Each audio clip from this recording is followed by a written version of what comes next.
어떤 공동 합의문까지 나오기는 쉽지 않은 그런 환경의 영수회담이었다 해도 한 번의 이벤트로 끝난다면 무슨 의미가 있을까요? 앞으로 허심탄회하게 좀 만날 수 있는 향후 약속까지 잡을 수 있는 또는 뭐 여야정 협의체 구성 이런 것들을 회담의 성과물로 기대하는 측면들도 있었습니다. 대통령실은 생각해 볼 수 있는 여지가 있다. 민주당은 야당이 굳이 국정 실패의 책임을 나누어 가질 필요가 없다. 좀 엇갈리고 있는데 정례화가 필요하다는데 민주당이 긍정적이지 않은 이유, 김상훈 평론가 어떻게 보십니까? 그러니까 이 얘기는 뭐냐면요. 애초부터 사실 여야정 협의체 얘기가 나오거나 뭐 국정 협의체 형태의 뭔가 얘기가 나오는 게 필요하지 않겠느냐 이런 얘기가 있었는데요. 그러니까 지금 대통령실이 그동안에 이제 뭐 실무회동을 통해 가지고 얘기를 하고 보인 태도를 보면 아까 장 소장께서 얘기한 것처럼 그냥 듣겠다는 거 아닙니까? 구체적인 어떤 회담 성과물을 남기겠다거나 지속적으로 영수회담을 통해서 국정의 일종의 책임을 나눠지는 그런 상대로 파트너로 인정하겠다는 뜻은 아니란 말이에요. 그런데 회담의 성과물이 나오지 않은 상태에서 여야정 협의체를 얘기한다고 하는 건 일종의 국정 실패의 책임을 민주당이 나눠주라는 의미로밖에 민주당이 받아들일 수가 없는 상황이 돼버린 거예요. 그러니까 민주당에서 오히려 부정적인 견해로 좀 돌아선 것이 아닌가 그런 생각이 들고요. 그러니까 오늘 만남을 통해서 그러니까 국민들이 기대한 것처럼 또 장 소장께서는 또 그렇고 저도 마찬가지지만 굉장히 좀 회의적인 생각들을 하고 있지만 어찌됐든 간에 최소한의 어떤 성과물을 만들고 신뢰를 쌓을 수 있다면 그러면 정말 윤 대통령이 나머지 국정 운영을 위해서 야당을 국정 파트너로 인정한다는 개념까지 진전이 됐을 때나 합의가 가능한 정도 사안이 아닐까 싶어요. 네. 그러니까 형식적으로 여야정 협의체 구성에 합의해놓고 그냥 그거는 잉크만 마르면 끝나는 합의가 되는 이런 방식으로 갈 거라면 아예 안 하는 이만 못한 합의가 될 가능성이 높다 이렇게 생각합니다. 예. 자, 영수회담에서 나왔던 이야기들이 조금씩 이제 언론을 통해서 속보 형식으로 나오고 있는데 뭐 대통령과 정부 성공이 국가와 국민에게 유익하기 때문에 취임할 때와 같이 좀 성공적인 임기를 마무리했으면 좋겠다 이런 이야기들이 나왔다고 하고요. 오는데 20분 걸렸는데 실제로 만나기까지 700일 걸렸다 뭐 이런 얘기도 나왔다고 하고 글쎄요. 장 소장님 지금 뭐 차기 총리 문제에 대해서도 이번 회담 때 혹시 얘기가 나올까 궁금했는데 민주당은 오히려 좀 조심스러운 분위기예요. 그러겠죠. 네. 근데 대통령으로서는 총리는 국회에서 인준을 거쳐야 하기 때문에 야당 대표인 이재명 대표의 협조 없이는 총리 임명이 불가능합니다.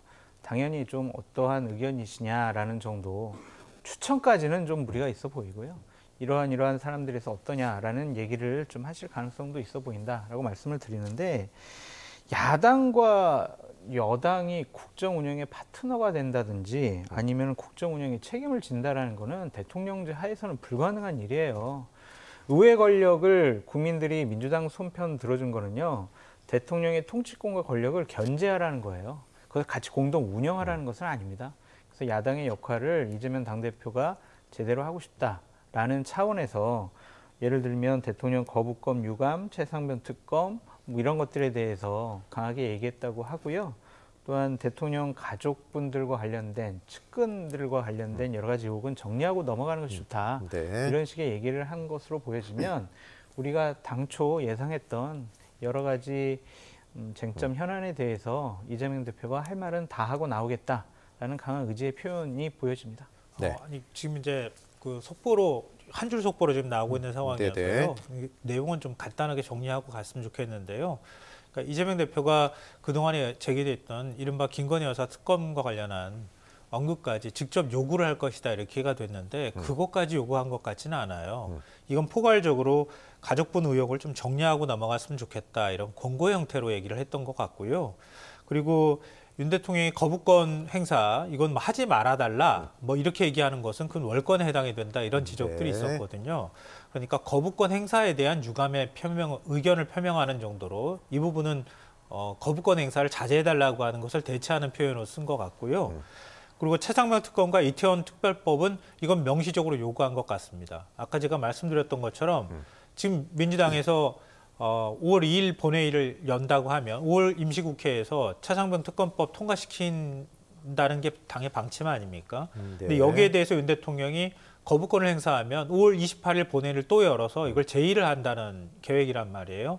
근데 이 부분에 대해서만큼은 대통령이 거부권을 행사하지 않았으면 좋겠다. 네네. 우리는 여기를 요구하고 있다 이렇게 얘기하는 거하고 이태원 특별법은 이미 국회 부의가 그 재의결을 지금 해야 되는 상황인데요. 이 부분에 대해서는 협조를 해달라 이렇게 대통령한테 얘기를 하지 않았나 이렇게 생각이 듭니다. 네. 그리고 나오는 얘기들이 말 한마디 잘못했다가 잡혀가는 것 아닌지 모르겠다. 뭐 농담 반 진담 반이었겠죠. 그리고 스웨덴에서 우리나라가 독재가 진행되고 있다라는 연구 결과가 나왔다. 뭐 이런 얘기도 나왔다고 하는데 장 소장님 참 작심한 발언들이 좀 많이 보이네요. 하고 싶은 말 다 하시겠다라는 생각 같습니다. 민주당 지지층이 원하는 걸 거고요. 저런 얘기를 대통령께서 들으셔야 합니다. 예. 뭐든지 들으시고 그것이 국정 운영에 도움이 되고 제대로 된 판단을 하는 데 있어서 합리적이고 상식적인 얘기라면 뭐든지 들으셨으면 좋겠다라는 생각입니다. 네.